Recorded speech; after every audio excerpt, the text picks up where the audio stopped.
Welcome to the Scarlet Faithful podcast. I'm Aaron Brightman, and it's my pleasure to talk to one of the renowned quarterback coaches in the country, Tony Racioppi, coaching many NFL quarterbacks, but more specifically here to talk about the newest Rutgers quarterback signing this week, AJ Surace. Tony, thanks so much for being here.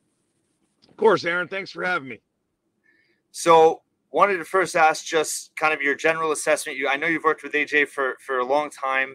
How much you've seen growth in him in his high school career and kind of where he's at now, about to take that next step to the college level. I mean, a tremendous amount of growth. You know, I've had AJ since he was like in sixth grade, going into seventh grade. He was this little guy that could really spin the ball well, and he had a really good arm for his age. And he was tiny, but there was something different about him. And again, obviously that goes back to his family and you know, his grandfather's a longtime high school coach in New Jersey, and AD down at Millville High School. And obviously, you know, his dad's Bob Surace, who's one of the best coaches in all of college football. So, you know, just being around it and soaking it up. And you know, when you do that from an early age, you know, you learn work ethic, you learn leadership, you learn, you know, intangibles, you learn all those things that he just naturally has because he's been around it again since, you know, probably since the time he could walk, you know. So it's been kind of neat to see the growth. You know, he's turned himself into a dynamic player and a Big Ten quarterback. Obviously, I think that people understand A, how strong his arm is, and B, the fact that he's a really good runner. And you know, as a sophomore, it was COVID. You know, junior year he breaks his leg first game of the season, so you know he missed a game or two, and in classic AJ fashion, he kind of just made himself get back out there with, like, you know, two braces on, just dragging his leg around, just trying to play. And you know, so I think if you look at his junior film, it's good, but at the same time, he played with a broken leg, you know, and a lot of people don't understand that. So I think, you know, the reason I bring that up is because his senior year, he rushed for almost 1,000 yards, you know, so he can really run the football, and it's something he's worked on. And you know, he's 6'2", and he's, you know, 205, you know, 208, and he's just, you know, this big jacked specimen of a kid now. And it goes to his work ethic and the way he's raised. And speaking about his stats, senior year, you know, he completed almost 70% of his passes, just 2 interceptions, 26 touchdowns. How much have you worked on him with him on his accuracy, and how much has he improved there, or is it, you know, has it kind of been something that's always come as a strength to him? I would say, you know, he's always been an accurate kid. You know, he's always been an accurate passer. And again, he's been doing my fundamentals since he was, you know, in sixth grade. So it's, you know, from a footwork standpoint, how to throw the football correctly, he's got it. You know, it was more for me with him is how big was he going to be, you know, as far as size, number one. Number two, how strong could his arm get? You know, could he make the jump from just being a really good, accurate passer? Because he's always had, you know, accuracy. He's always thrown with anticipation. You know, could we make, you know, scholarship throws? You know, could we throw the ball in the Big Ten in November, you know, in Iowa or Michigan State, or, you know, some of those places where it's, you know, 15 to 20 degrees and a 25-mile-an-hour wind on 3rd and 10. And he could do it. You know, that's been the biggest jump is, you know, from a size standpoint, he's grown so much. And the second thing is he could really drive the football to the outside parts of the field and obviously throw the deep ball as well as anybody out there. Yeah, right at 6'2" now, over 200 pounds. What has been the biggest, I guess, challenges for him in terms of what he's improved on the most in this last year plus?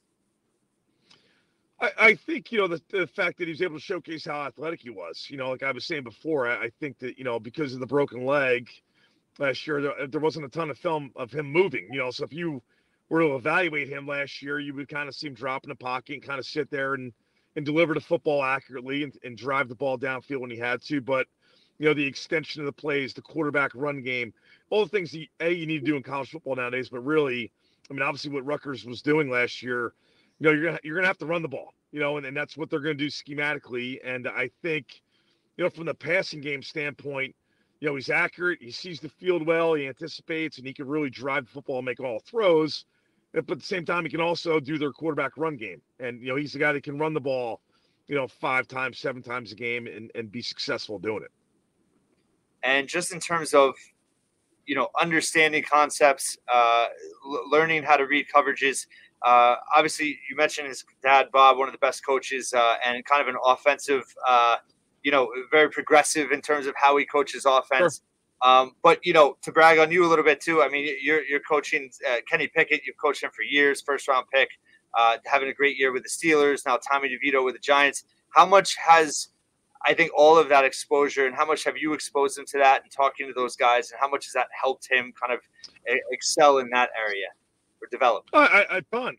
I think, you're talking about a kid that grew up around it, from the time he was, when he was born, right? So, sitting in meetings, sitting in quarterback meetings. I mean, that's the stuff he was doing as a sixth grader, seventh grader. He's sitting in Princeton University quarterback meetings. And again, the program that Bob has really helped rebuild, they've had 3 or 4 guys sign contracts in a row that played for them. And I worked with most of them, so, the fact that he's able to do that at an early age, 1, and 2, obviously when he's with me, I have him around those guys, and A, he's good enough to do it. And B, it's been really good for him to soak up those kind of things, a Kenny Pickett, a Tommy DeVito, a Trace McSorley, a Sean Clifford, who I worked with last year for the draft, got drafted in the 5th round. I mean, it's all guys that he's kind of soaked up, and there's so much of what we do is the little nuances, my eyes. How do I hold linebackers and safeties with my eyes? Watch that guy do it. What is he doing there? What's he trying to do? And what's he trying to do with the defense as far as manipulating things? Maybe a little subtle thing at the top of the drop with their hands or their front shoulder.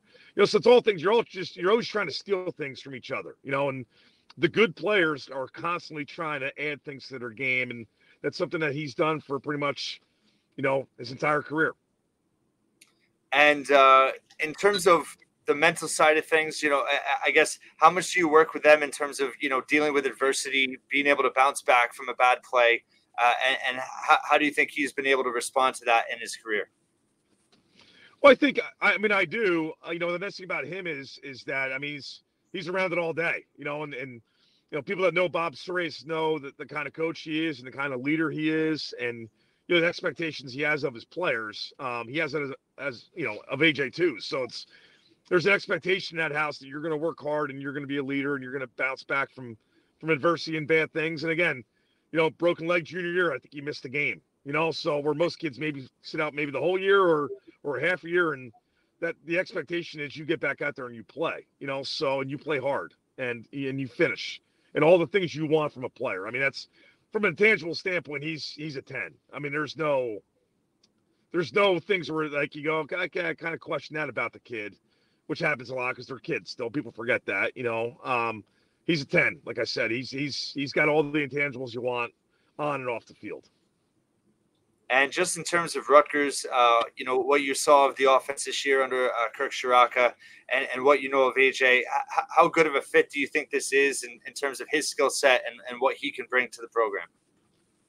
I think it's a really good fit. I think that's why he chose it there. I think that, if AJ kind of waits maybe from a recruiting standpoint and kind of lets this thing kind of play out, I think he's going to be a kid that 5 to 7 more schools would have came in and try to, offer him, recruit him, and even flip him. But he loves Rutgers, and he always has. He's a New Jersey kid for sure. Again, his dad coached with Coach Ciarrocca back in the day, so there's a relationship there. And again, that didn't happen. This didn't happen because of that, if that makes sense. This happened because AJ is a fantastic player, and he got to know Coach Ciarrocca. And again, Coach Ciarrocca is somebody that I've known since I was 19 years old. So I think the world of Kirk. I think the world of him as a play caller, as a quarterback development guy, as a leader of men.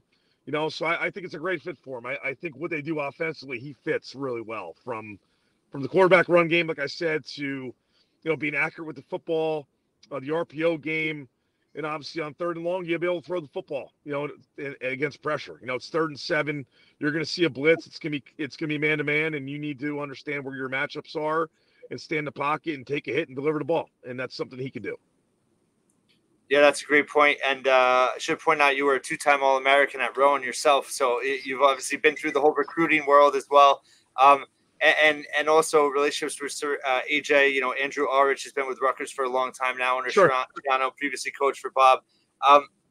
in terms of, the offense with Surace and what AJ can do, and what of Kirk, a lot of people like to say, it takes 2 years to learn his system.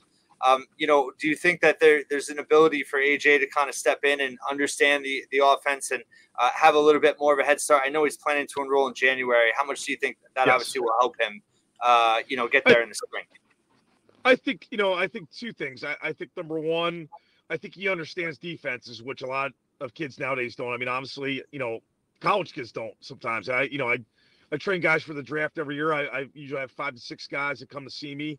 And it's funny, like I get guys that were 3-year starters in the Big Ten sometimes, and they don't understand what certain defenses are because they didn't have to, if that makes sense. Sometimes you just kind of know what's asked of you. And I think AJ is a kid that understands what fronts are and coverages are and all the different coverages they can play.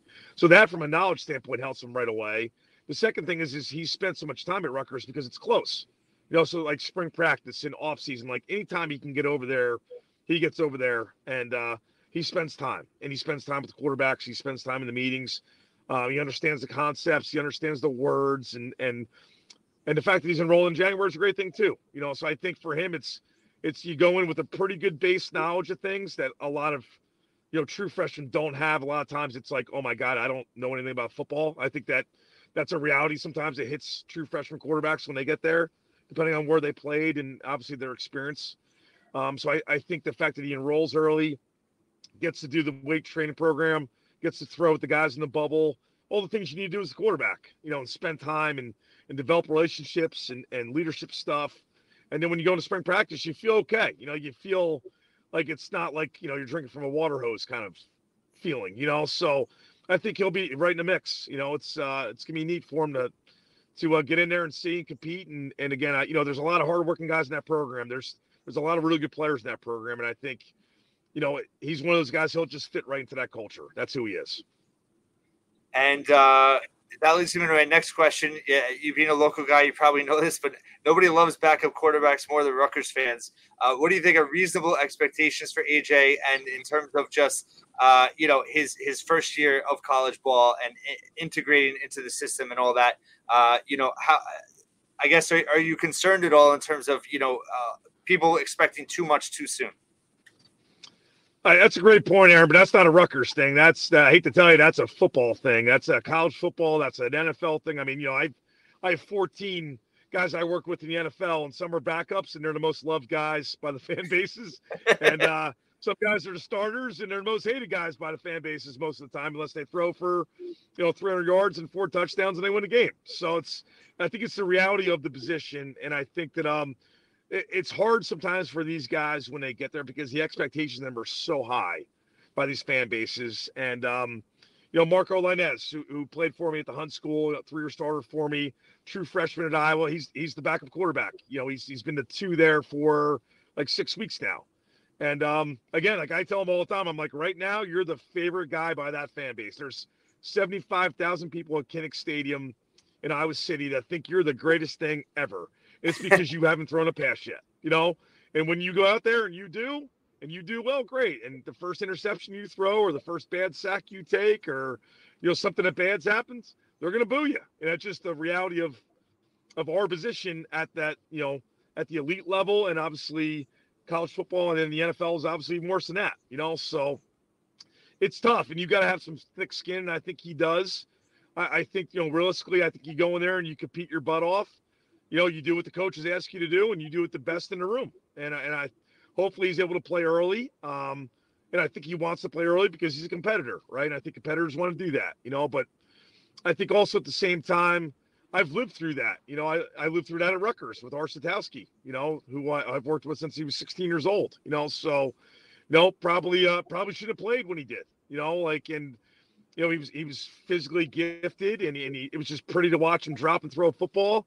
And he was fundamentally sound, obviously. And but once he got there, he needed to learn football. And I think, his experience before he got to Rutgers, he really didn't understand coverages. And he was kind of a dive option guy in high school, even at that size, So I think if he was a guy that was able to kind of redshirt and learn the game and learn coverages and learn the speed of the game, it would help him more. And I think that, the worst guy to be, and I say it all the time, is a young quarterback on a bad team.